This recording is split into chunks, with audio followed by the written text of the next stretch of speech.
ഈ സ്ഥലം പാലമറ്റം എന്ന് അറിയപ്പെടുന്നതാണ്. പെരിയാറിൻ്റെ തീരത്തുള്ള ഒരു സ്ഥലമാണിത്. കോതമംഗലം, കീരമ്പാറ, പുന്നേക്കാട്, വെളിയിലച്ചാല്, പാലമറ്റം ഈ സ്ഥലത്തെത്തുമ്പോൾ പെരിയാറിന് കുറുകെ വലിയ ഒരു തൂക്കുപാലമുണ്ട്. ആ തൂക്കുപാലത്തിൻ്റെ കരയിലുള്ള രമണീയമായ ഒരു പ്രദേശമാണ്.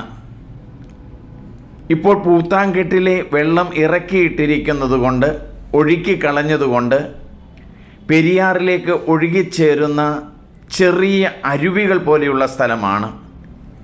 പെരിയാറിൻ്റെ തീരത്ത് കാണുന്ന പച്ചപ്പാർന്ന മൊട്ടക്കൊന്നുകളും പച്ചമ നിറഞ്ഞു നിൽക്കുന്ന സ്ഥലവുമാണിത്. പെരിയാറിലേക്ക് വരുമ്പോൾ കാണുവാൻ മനോഹരമായ ഒരു ചെറിയ പ്രദേശമാണ്.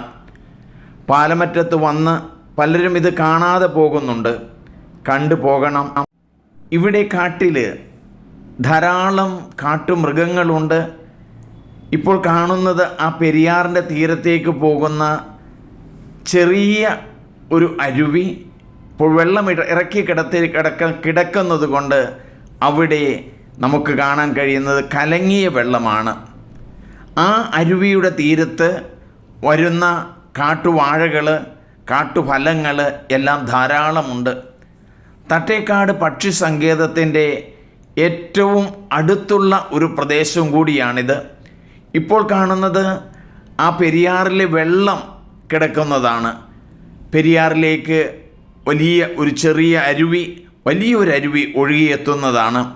ഇപ്പോൾ വെള്ളക്കാലം അല്ലാത്തത് കൊണ്ട് മഴകളൊക്കെ പെയ്തിട്ടുണ്ടെങ്കിലും വെള്ളം ഒഴുകിയെത്തുന്ന അത്രയും സ്വാധീനങ്ങൾ അവിടെ ഇല്ല. നല്ല ഒരു പ്രദേശമാണ്. പച്ചപ്പാർന്ന ഈ സ്ഥലം നിങ്ങൾ കാണണം.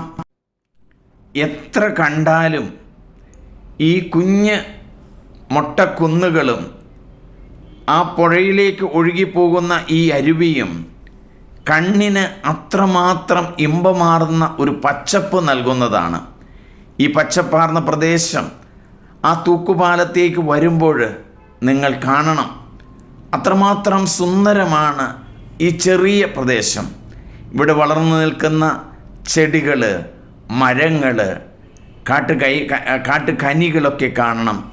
ഇപ്പോൾ അതിൻ്റെ മുകളിൽ കാണുന്നത് നേര്യമംഗലത്തേക്ക് പോകുന്ന എളുപ്പ വഴിയാണ്. കോതമംഗലത്തു നിന്ന് നേര്യമംഗലം കൂടിയാണ് അടിമാലി മൂന്നാർ പോകുന്ന വഴിയാണ് ഇത്. വളരെ എളുപ്പമുള്ളതും സാമാന്യം നല്ല വഴിയുമാണ് ഇത്. വരികയും കാണുകയും പകർന്ന് മറ്റുള്ളവർക്ക് കൊടുക്കുകയും ചെയ്യേണ്ട ഒരു സുന്ദരമായ ഈ ഗ്രാമീണ പ്രദേശം നിങ്ങൾ കാണുക, അനുഭവിക്കുക. പെരിയാർ നദിയാണ് ആ മരത്തിൻ്റെ ഇടയ്ക്ക് കൂടി കണ്ടുകൊണ്ടിരിക്കുന്നത്. ആ നദിയിലേക്കാണ് ഈ ചെറിയ അരുവികൾ ചെന്നു ചേരുന്നത്. ധാരാളമായ മത്സ്യമുള്ള ഒരു നദിയാണ് പെരിയാർ. നമുക്കറിയാം, മുല്ലപ്പെരിയാറിൽ നിന്നും ഉത്ഭവിച്ച് അവിടെ മുകളിൽ തേക്കടിയിലൊക്കെ വന്ന് അവിടെ നിന്നും താഴോട്ടൊഴുകി ചെറുതോണി, ഇടുക്കി, അങ്ങനെ വന്ന് താഴോട്ട് നേര്യമംഗലം കഴിഞ്ഞ് കൂട്ടിക്ക എന്ന് പറയുന്ന പ്രദേശമുണ്ട്. ഇടമലയാറും അവിടെ നിന്ന് 7 പുഴകളും ചേർന്ന് കൂട്ടിക്ക എന്ന് പറയുന്ന പ്രദേശത്തെത്തും. അവിടെ നിന്നാണ് ഭൂതത്താൻകെട്ടിലേക്ക് വരുന്നത്. അവിടെ നിന്നും കാലടി, ആലുവ, ചാലക്കുടി പുഴയോടുകൂടി ചേർന്ന് വേമ്പനാട്ട് കായലിൽ പതിക്കുന്നതാണ് പെരിയാർ നദി. ഏറ്റവും ദൈർഘ്യമേറിയ നദിയാണിത്. 244 കിലോമീറ്റർ നീളമുള്ള ആ നദിയാണ്. പാലമറ്റത്ത് വരുമ്പോൾ, തൂക്കുപാലത്ത് വരുമ്പോൾ ഈ ചെറിയ പ്രദേശം കൂടി, മനോഹരിതമായ പ്രദേശം കൂടി നിങ്ങളെല്ലാവരും കാണണം. കാണുവാനായിട്ട് നിങ്ങളെല്ലാവരെയും ക്ഷണിക്കുകയാണ്.